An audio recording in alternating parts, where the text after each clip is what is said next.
vou fazer a apresentação aqui em dois momentos, né? Um eu vou fazer, colocar esse PowerPoint geral aqui, e aí depois eu vou abrir para colocar uns vídeos, né, que eu gostaria de apresentar para vocês, né, para discutir um pouco mais, né, sobre o tema, né? Que eu, é, como o tema estava, vamos dizer assim, livre, né, eu acabei nomeando o tema aqui como drones, aplicações e tendências, né? Mas aí vocês vão ver, né, no decorrer da apresentação, que eu apresento um pouco sobre robôs em geral, entendeu? Tipos de robôs e como é que a gente trabalha com esses robôs para chegar, né, nos drones em si.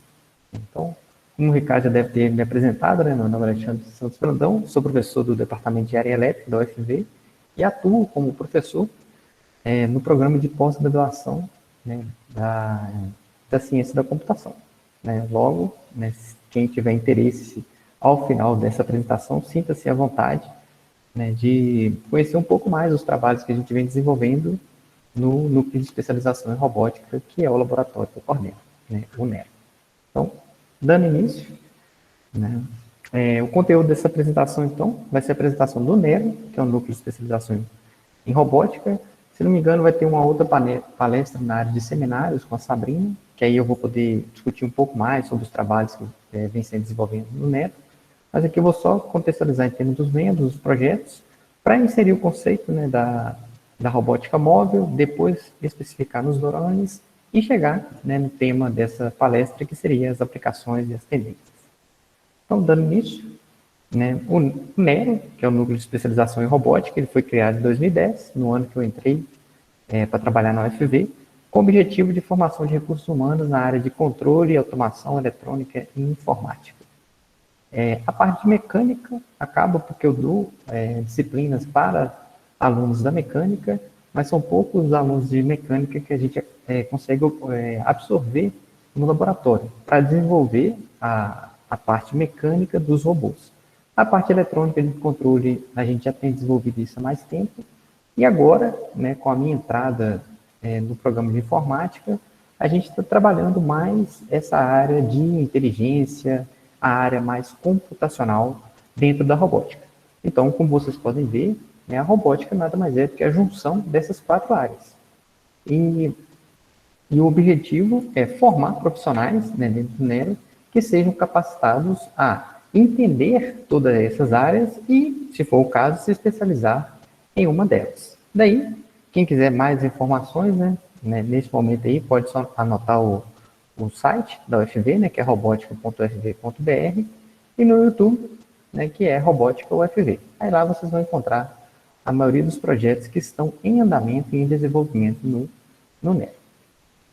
Em termos de membros, né, eu falo que we are hiring, né, nós estamos contratando sempre, né, porque sempre tem projetos aparecendo e nós estamos precisando de membros para poder estar participando.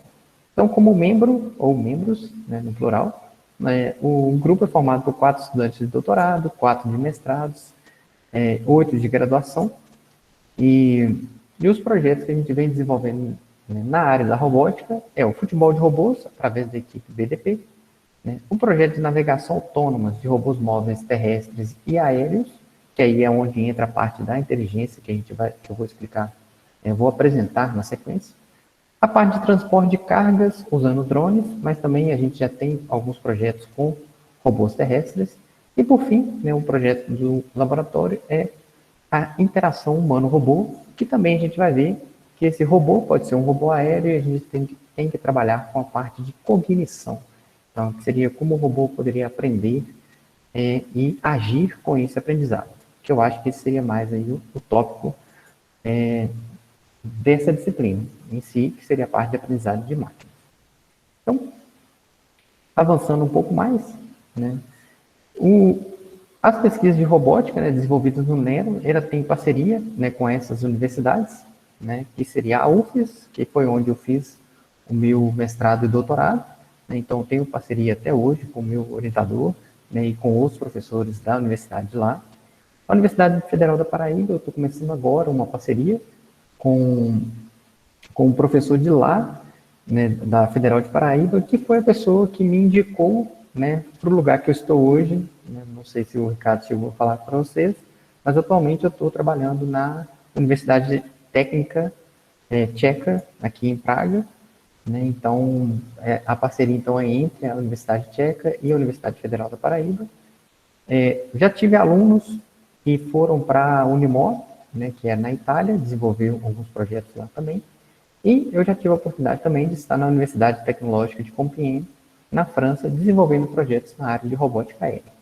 Então, os alunos que trabalham, né, no núcleo de especialização em robótica têm essa possibilidade, né, de formar uma parceria com essas instituições, que são aquelas com as quais eu tenho parceria, tenho projetos em desenvolvimento.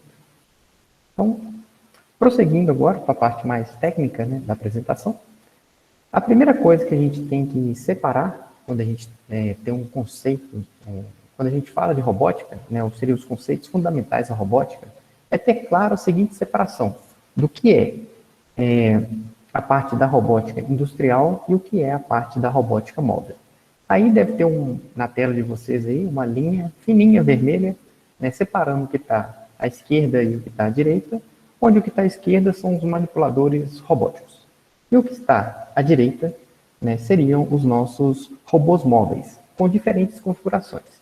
Né? A gente fala configurações quando o robô ele possui rodas, ou ele possui patas, ou ele tem um deslocamento através de propulsão aérea. Né? Seja ela no caso dos drones, né, com seus motores e pás rotativas, seja no caso dos aviões, né, com as suas turbinas, ou mesmo as suas hélices, né, que fazem o seu deslocamento frontal. Então, é importante ter claro nesse momento que quando a gente fala de robô, a gente precisa ter a distinção entre o que é um robô industrial, né, ou um manipulador robótico, e o que é um robô móvel que pode ter diferentes tipos de tração ou instrumentos ou atuadores de locomoção. Então, essa diferença é clara, mas daqui em diante, nessa apresentação, quando eu denominar um robô, né, você já entenda que a gente já está apresentando o caso de, já está focando, né, para a parte de robôs móveis, e mais especificamente, quando eu detalhar, a gente vai ser os robôs móveis do tipo drone, né, que seria os robôs aéreos não tripulados. Okay? Pois bem, né, dito isso, a pergunta é, então o que vai ser um robô móvel? Então, ele é uma máquina que se move em um ambiente qualquer, sem a necessidade da intervenção humana. Então, por isso que a gente diz que um robô, ele é um agente autônomo, porque você coloca o robô e ele vai navegar. Então, é isso que a gente quer com o robô. A gente não quer estar todo momento com o joystick controlando, tendo alguma intervenção. Não, a gente quer que o robô, uma vez que você colocou ele no ambiente, ele consiga alcançar o seu destino. Como está aqui mostrado nessa figurinha. Você tem um robô, tem um destino e tem um ambiente que, a priori, né, a gente entende como um ambiente desconhecido.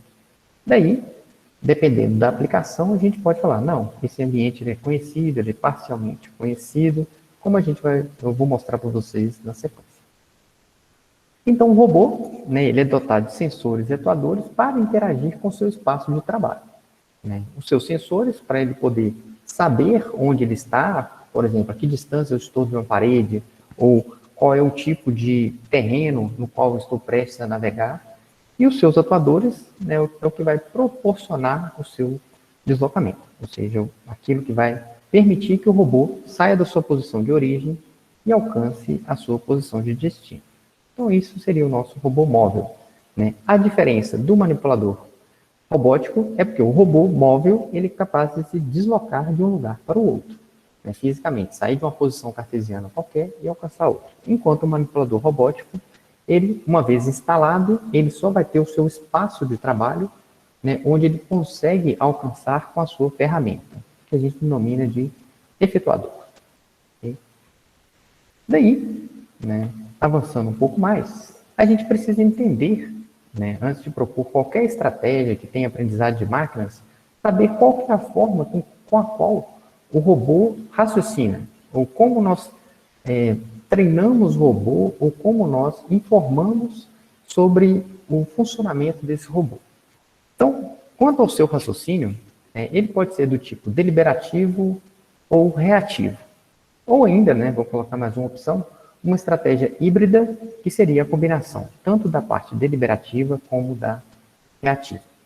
O que seria, então, um raciocínio deliberativo? Você tem os sensores, tem os atuadores, e a partir das informações dos sensores que você tem, você vai perceber o seu ambiente, modelar aquele ambiente, planejar o que você vai fazer dentro daquele ambiente e daí, então, executar. Então, é como se fosse algo em série.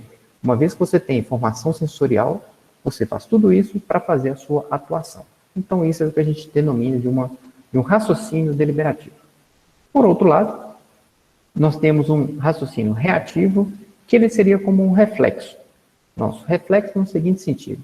Se um objeto está caindo do seu lado, a gente não vai olhar, para tentar prever onde ele vai cair, pela visão, estimar, ou modelar aquele movimento, planejar para poder executar.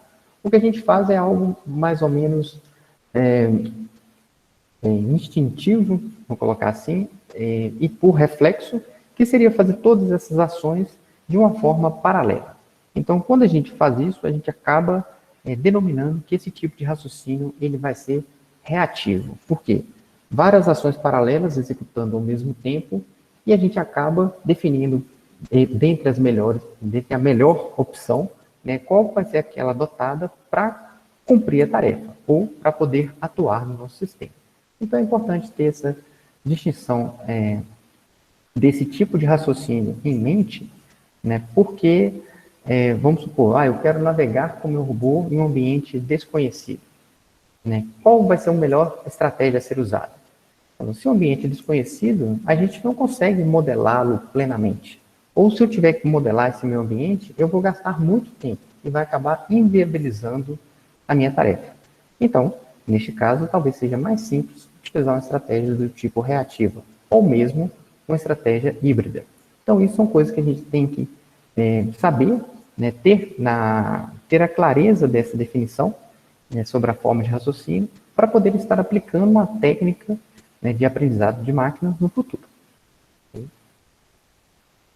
Pois bem, então eu falei de ambientes aqui, vamos mostrar alguns e distinguir um do outro.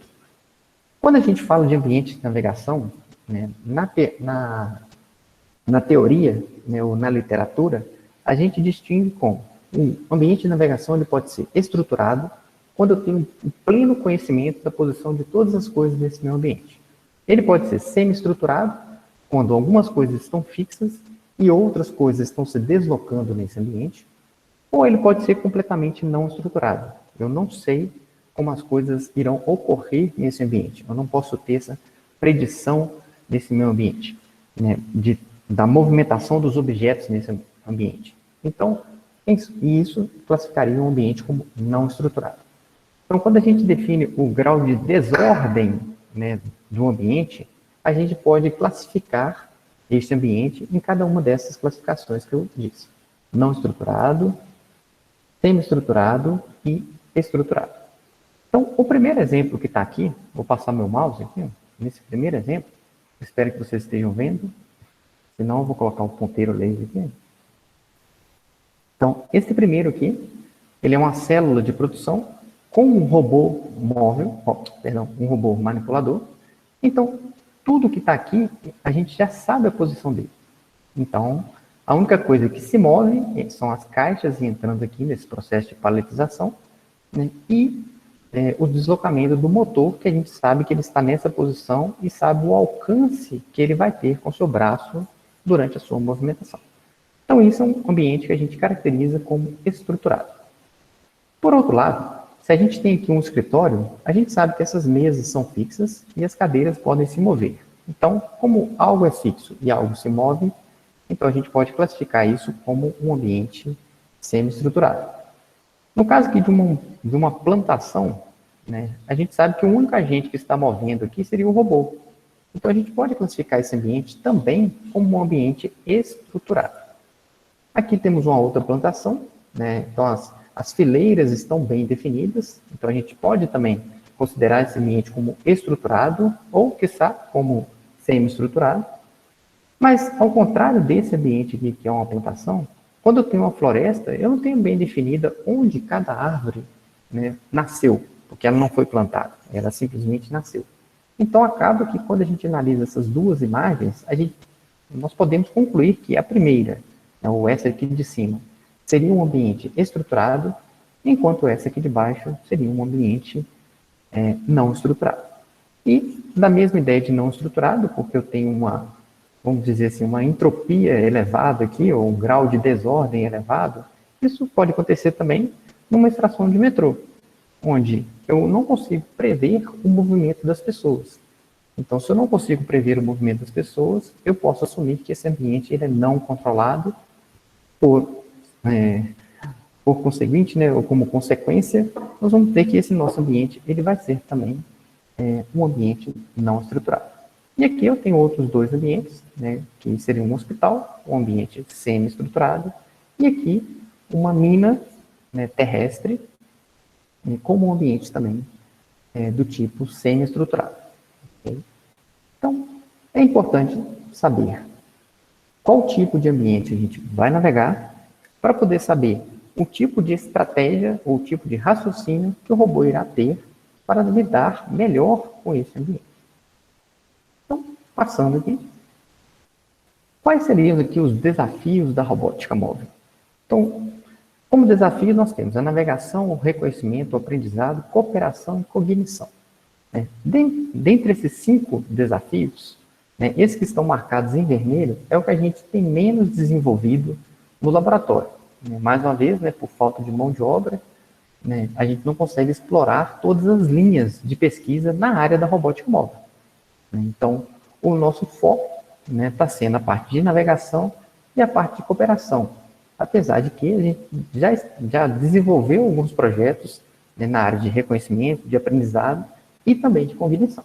Entendeu? Alguns projetos, mas a maioria dos trabalhos desenvolvidos no grupo foram nas outras duas linhas, de navegação e de cooperação. Mas o que seria cada uma delas? Tem essa breve explicação. Navegação. Criar uma forma de representação do ambiente. Isso é difícil, porque é imaginar você chegando num ambiente que você não conhece, inicialmente, e você vai navegar. Chegou na cidade nova e vai andar por essa cidade. Naquele momento que você vai navegando, você vai andando, você vai percebendo as coisas no ambiente e vai tentando criar mentalmente qual seria o mapa de navegação.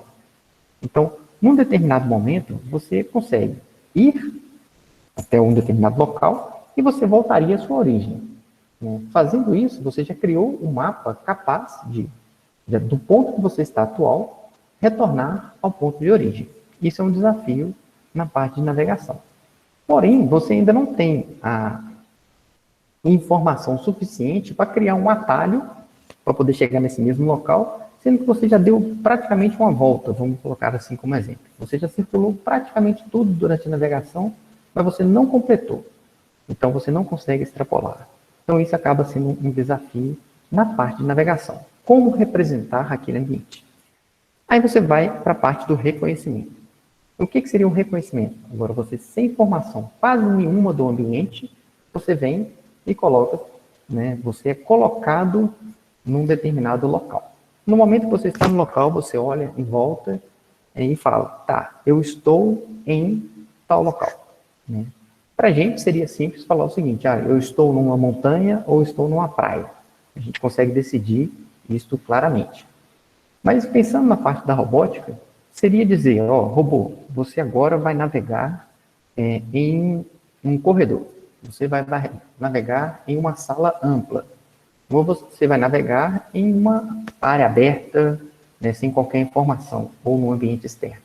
Então, dada essa característica do que o robô vai observar naquele momento, ele pode mudar o seu tipo de comportamento. Que seria? O robô, no momento que você colocou o robô em um determinado local, ele olha em volta por si só e fala, eu estou em um ambiente não estruturado.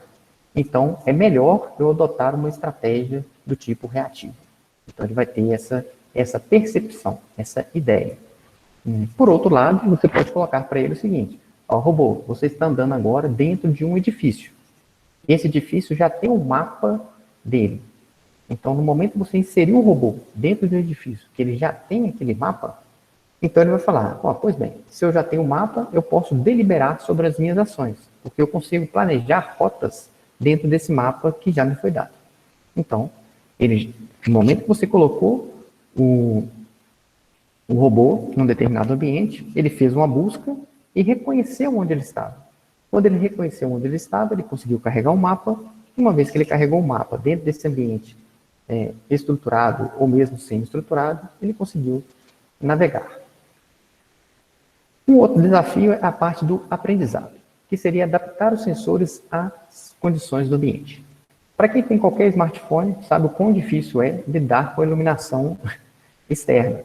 Quando a gente quer tirar uma foto e começa a dar sombra, então a gente fica ali com o celular, né, tentando ajustar para que o brilho ou a luz solar, né, chegue no melhor ângulo para que você tire a foto nas melhores condições. Pois bem, imagine isso para um robô navegando. Você coloca um robô e fala, ó, você vai ter que perseguir um alvo que é da cor amarela, por exemplo. Em diferentes condições de iluminação, aquele amarelo vai se tornar marrom, vai se tornar laranja, vai se tornar outra cor, né, que o robô vai ter que se adaptar. E esse é um grande desafio também que a gente tem na área da robótica, que seria a adaptação sensorial, né, principalmente para a parte de câmeras, porque é um sensor mais barato que a gente tem e nos dá muita informação. Então, eu gosto de frisar isso e falar, por que vocês usam câmera em muitas aplicações? Porque é o sensor mais barato. Entendeu? É o sensor mais barato e ele atende a várias especificações. Mas ele tem esse grande desafio porque ele sofre muita influência da iluminação externa. Bem, chegamos então à parte da cooperação. O que é a cooperação? Que é um outro desafio. É desempenhar tarefas de forma colaborativa ou cooperativa, reduzindo a complexidade de um robô ou de um único robô. Imaginar o seguinte, se você coloca um super mega robô equipado para fazer uma determinada tarefa e esse robô estraga, então sua tarefa não vai ser cumprida. Então, qual que seria uma forma de contornar isso? Entendeu? Seria utilizar mais de um robô, né, que você pudesse distribuir o tipo de sensor. Por exemplo, eu vou levar um robô, ou um grupo de robôs, na verdade, para analisar destroços, né, de não sei, teve um terremoto, caiu um prédio e você quer verificar se tem pessoas lá dentro. Então a gente leva um robô, né, que ele tem garras para poder remover algum objeto. Você leva um outro robô que vai ter sensores térmicos, você vai ter robôs que vai ter sensores de umidade e outros tipos de sensores e por aí vai. Então, se você consegue distribuir sua rede de sensores, você consegue executar essa tarefa de uma forma mais exitosa. Porque se um desses robôs, né, que você tem danificar, né, a tarefa ainda assim conseguirá ser cumprida, porque você tem outros robôs dessa formação, né, que estarão auxiliando no cumprimento dessa tarefa. Por fim, né, a tarefa aqui seria a parte de cognição. O que seria essa cognição? É armazenar o conhecimento para poder utilizá-lo na tomada de decisões. Então, a parte da cognição seria o envolvimento de praticamente todas essas tarefas que aqui estão, né, as citadas anteriormente. Né? Eu consigo utilizar a cognição para navegação, para reconhecimento, para aprendizado, para cooperação, porém a cognição, né, é a parte mais complexa, que é o que o ser humano consegue fazer, né? Que seria, com poucas informações, a gente consegue inferir grandes coisas. Entendeu? Essa é uma vantagem que o ser humano tem e é o que a gente tenta transferir isso para a máquina. Que seria, agora eu quero utilizar poucas informações para tomar grandes decisões.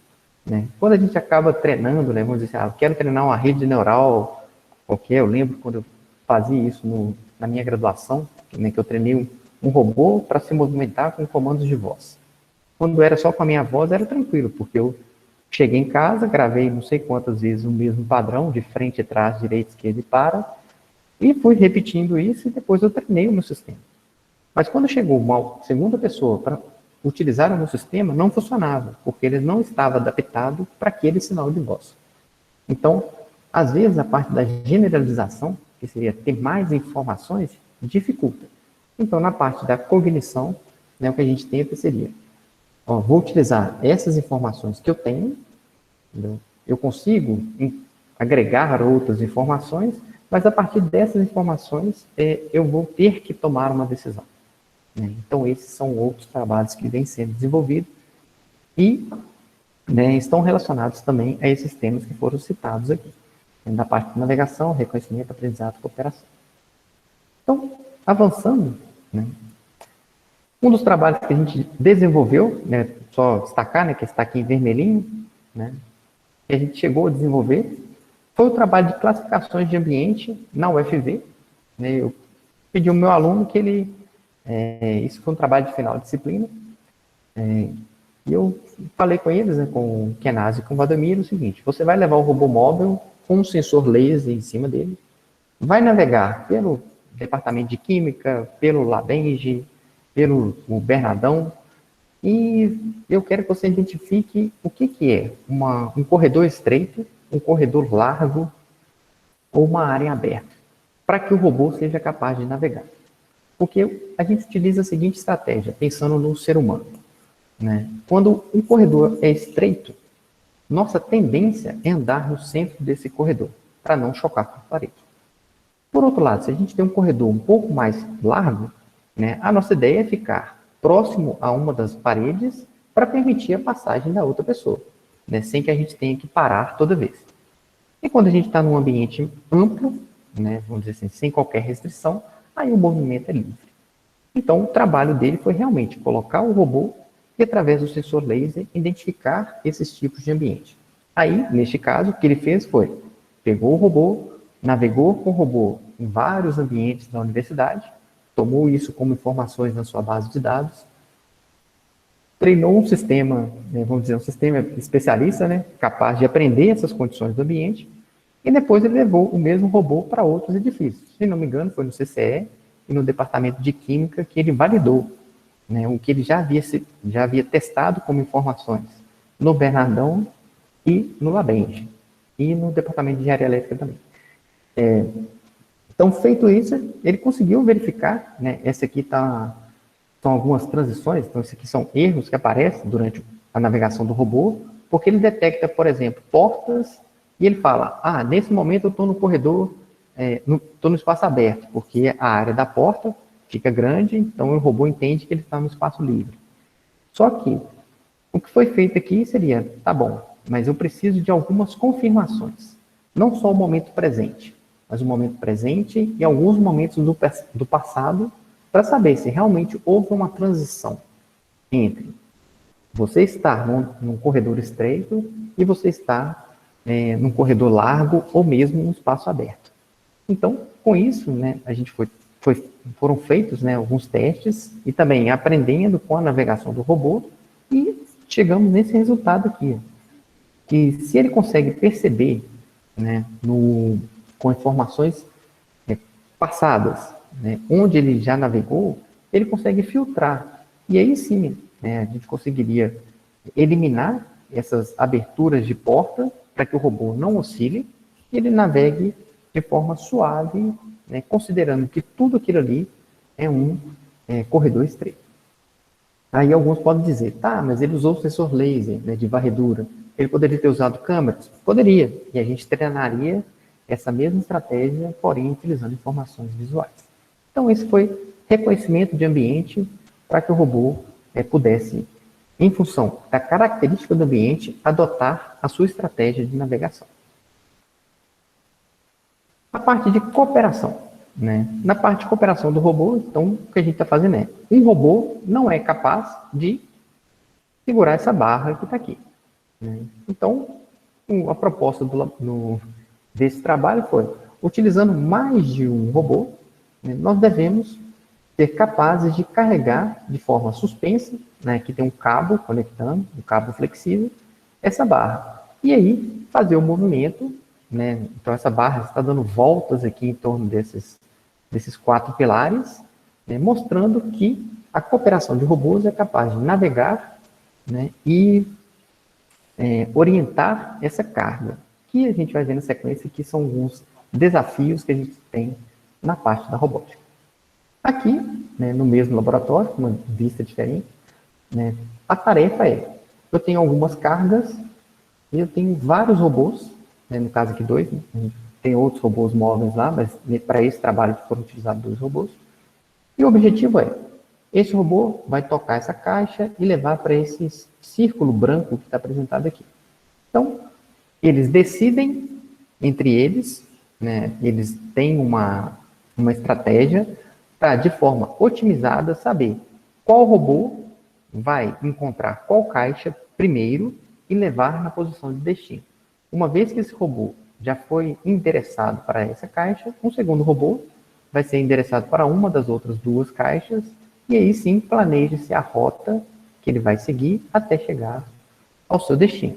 E a ideia é que ele faça tudo isso de forma colaborativa, que seria observar onde estão essas caixas, porque não se sabe a posição delas, então eles têm que identificar a posição das caixas. O robô, uma vez que identifica a posição das caixas, né, determina as tarefas ou subtarefas, né, quem vai buscar qual caixa, em qual momento, planeja as rotas e leva ao seu destino. Então, também ele precisa aprender, a gente precisa ensinar os robôs como é que eles têm que procurar as caixas e ensinar para eles também qual que vai ser essa sequência de tarefas que eles terão que executar. Pois bem, né, na parte de navegação, nós temos então como desafio, né, agora, seria o planejamento de rotas em ambientes externos. Igual eu falei, isso aqui eu tenho uma floresta aqui nessa parte à esquerda, nós não temos a clareza de onde estão as árvores, ou não só as árvores, mas também os galhos que aparecem aqui. Então, tudo isso, a parte de aprender o que é árvore, aprender o que é galho e aprender o que é caminho livre para navegação, é necessário um treinamento. Então, daí, eu vou mostrando na sequência alguns vídeos, né, de trabalhos que vêm sendo desenvolvidos para solucionar esse problema, né, de reconhecimento, né, do que compõe, os elementos que compõem ambientes com essas características, né, como igual, repetindo, árvores, galhos e caminhos livres, e a partir desse reconhecimento, né, qual seria a estratégia que o robô deveria adotar para navegar sem colidir. Aqui tem um outro, né, que é um desafio DARPA, né, que é um desafio subterrâneo, onde um robô móvel, né, ele tem que navegar por esse túnel, né, pode ser um túnel de mineração, mas também pode ser galerias, né, subterrâneas que existem nas cidades.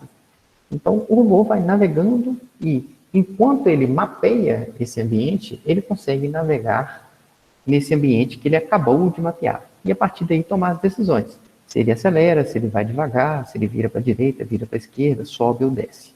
Então, isso já são estratégias utilizando veículos aéreos não tripulados, né, de pás rotativas, que é o que a gente denomina hoje em dia de simplesmente drones. Pois bem, né, o que seria então um outro trabalho na parte de cognição, ou aprendizado, né, que o robô teria, né, em face da visualização de situações que você treinou o robô para isso, ou situações que o robô por si só aprendeu. Né?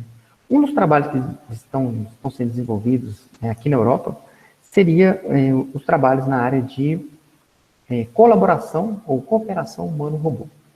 Nesse caso aqui, o projeto, né, é uma linha de transmissão onde se deseja fazer manutenções. Um operador que está sobre essa linha de transmissão, ele começa a dar comandos, né, ou gestos que ele faria para um operador em terra. Então seria, ó, preciso de chave de fenda, não sei, preciso de uma chave de boca.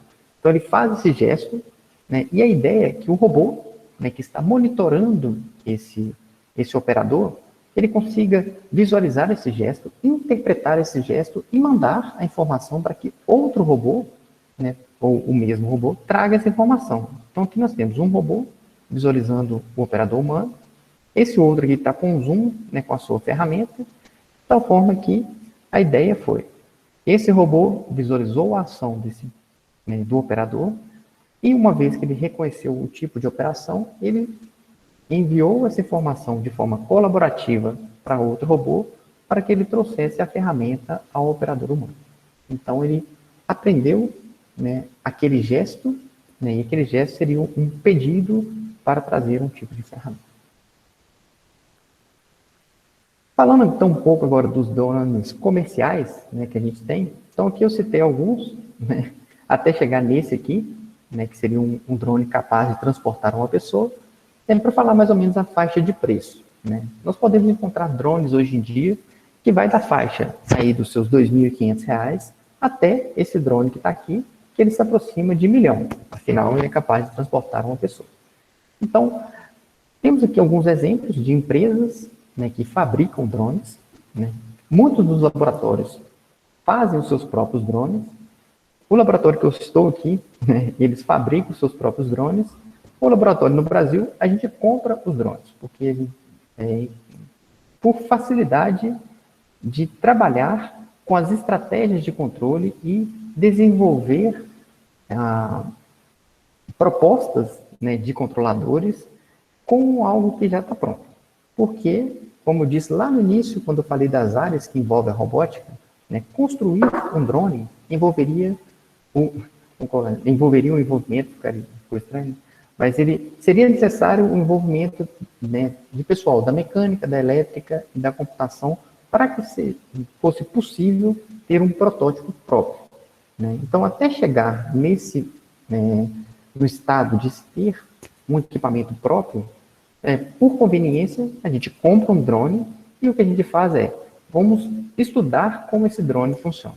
Então, é isso que o Nero faz hoje em dia, né, nas pesquisas, comprar um drone pronto, que no caso são drones da Parrot, e a partir, né, do que está como informação interna desse Parrot, utilizar essa informação para propor estratégias de navegação.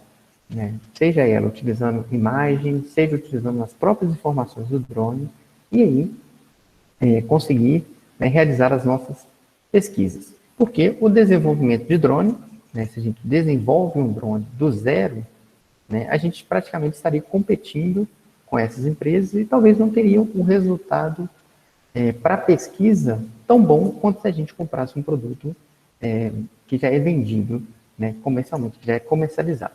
Então, por opção, né, nos laboratórios a gente compra pronto, entendeu? E ele está nessa faixa de preço. O que vai diferenciar, o que vai encarecer, né, um drone? Vai ser, né, o seu grau de robustez, obviamente, né? Esse drone aqui, né, da DJI, é muito comum o pessoal ver em eventos, né, para fazer filmagem aérea, ele está sendo utilizado para filmar casamento, tirar fotografia, né, fazer vídeos.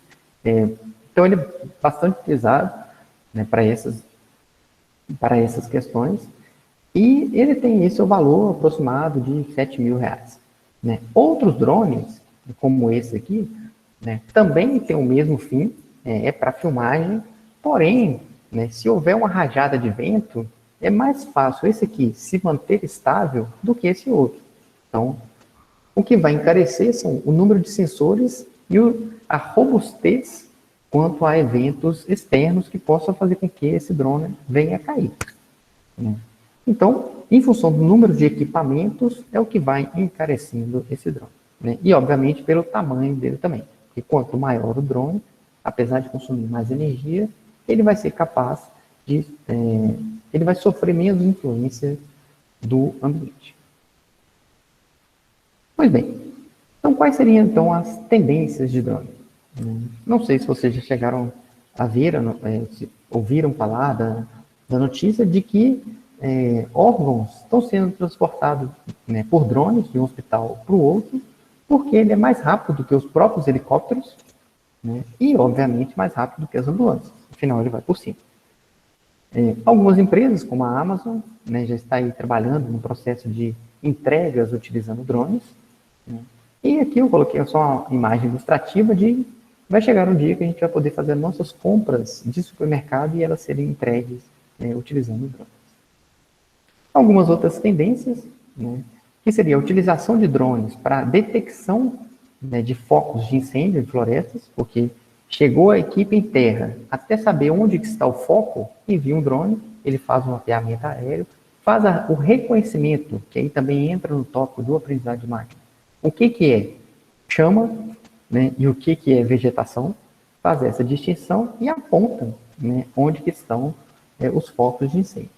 E aqui, também como uma tendência, seria naqueles andares mais elevados de edifícios, né, ao invés de colocar aquela escada do bombeiro para poder apagar a chama, no caso aqui, né, estão sendo utilizados drones para fazer essa extinção, né, das chamas, ou firefighting. E ainda como tendências, agora já para a área do agro, né, seria ter o drone, né, esse drone é capaz de fazer um mapeamento do local, né, aí já entra na parte da agrícola, né, que não é o meu forte, mas ele seria capaz de fazer um mapeamento e em função das condições do que foi mapeado, ele poderia vir aqui agora para a etapa de adição de defensivos ou aplicação de defensivos. Né? Como dá para verificar aqui, ó, uma vez feito o mapeamento, não é necessário aplicar defensivo em tudo, né? E sim só em alguns pontos. Então aqui está aplicando esse jato aqui está ligado, enquanto o outro está desligado. Porque ele faz o que a gente chama da agricultura de precisão, né, que você só vai aplicar naquele ponto onde o seu mapeamento, né, te disse que você deveria aplicar. Então isso é uma tendência, né, que está para a utilização dos drones. E a disciplina de aprendizagem de máquina faz seria utilizar a informação visual do drone para que ele seja capaz, né, de, uma vez tendo sua base de dados, saber, né, em que ponto você vai abrir ou fechar essa válvula. Né? Então, você imaginar a sua caixa preta capaz de, através de uma imagem de entrada, saber se essa válvula vai estar ligada ou não. Então, esse é um dos desafios e é a tendência atualmente. E, com isso, eu termino aqui a parte de apresentação, né? E gostaria de saber se tem tempo aí para apresentar alguns vídeos, Ricardo.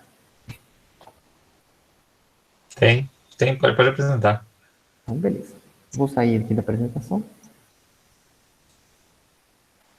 Ela fechou para vocês? Fechou, né? Deixa eu compartilhar.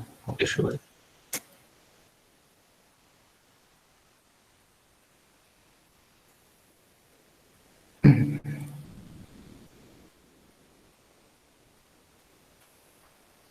Vou só mostrar um. Já apareceu para vocês aí?